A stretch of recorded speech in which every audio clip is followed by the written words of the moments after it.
Hello, friend. Today, I want to talk to you about something that you've been asking me. We've been working on goal setting and how to manage our day and morning routines and all that good stuff. But where people seem to be getting stuck is how to take their big goal, break it down into small attainable steps, and actually create a roadmap that they can follow that can lead to success of achieving their big goal that they have written down.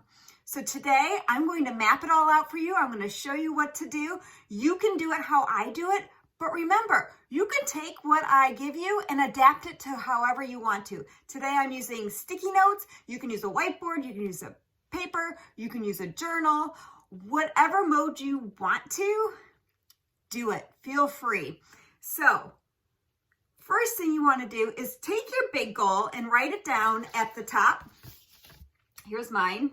Fuel my body better. This is a topic that comes up a lot with the clients that I work one-on-one with. How do I fuel my body better? Everybody wants to do it, but they're not sure how.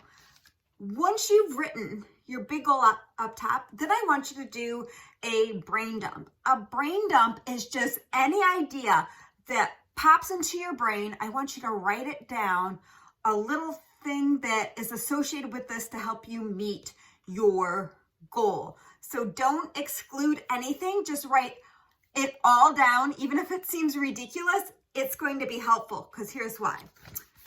So it's up here, and I did a brain dump earlier. So some suggestions that popped up for me was limit dairy, drink 100 ounces of water today, everything in my body, make sure it's a combination of a protein, carb, and healthy snack, have 3 meals, 2 snacks every day. Here's a good one. Prepare snacks ahead of time so they can be grab and go and easy. Try 1 new healthy recipe per week. That way I'm not eating the same thing over and over. Here's a big one. Cut out sugar. Clean out the pantry. Write out benefits to fueling and then post it.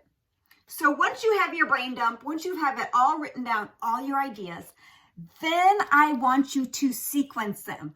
I want you to sequence them with the easiest one to achieve to the hardest one you think would be for you to achieve.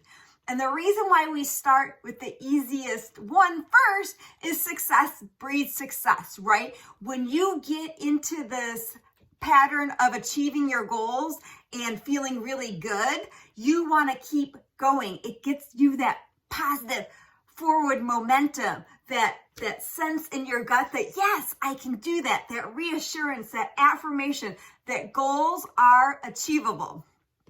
So if I were to sort out mine, like I said, you could do it this way, you could do it on a piece of paper.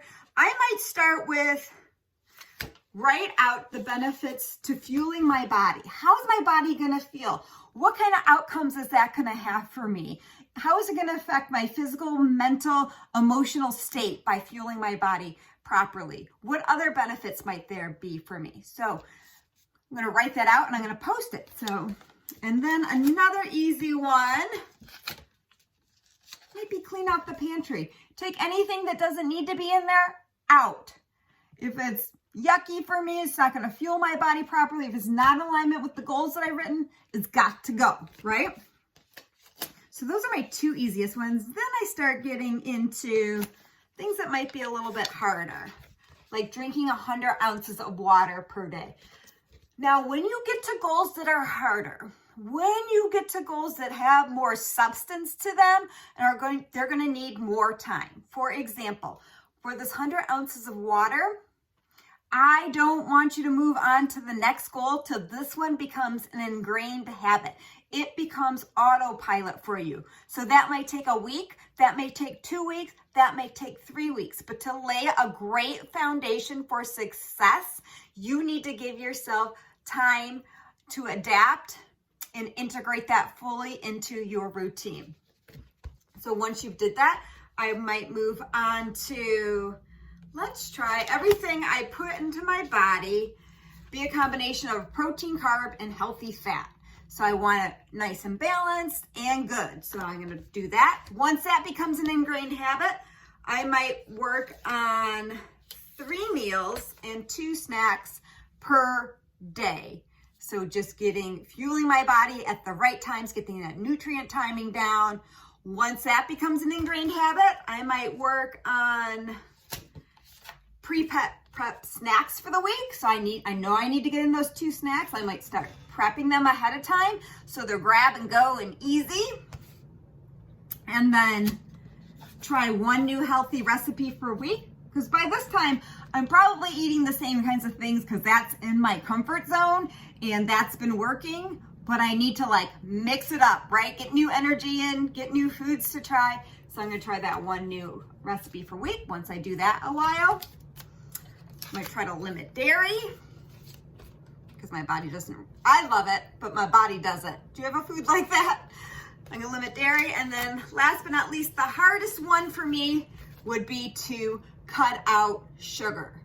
So as you can see, here's my roadmap. Here's the exact steps that I am going to follow to make these things a habit to achieve my bigger goal. So many times we write down our goal and we go after it, but we're running around blind. We don't know what to do first. So this really narrows it down for us. It gives us a path to follow. And the most important thing to remember is give yourself time, give yourself grace. Don't think that just because you do something one day, it's an ingrained habit. You have to do it over and over and over again to become a master of it and then move on. There's no quick fixes. I wish you could tell me your goal and I could wave a magic wand over it and it would just appear in front of you. But it takes work, it takes strategy, and it takes planning. If you have any questions about this or you really feel stuck in the process, please reach out. I am happy to help you. And if you know somebody who's also struggling in this area, please share this video with them. Have a great day, everybody.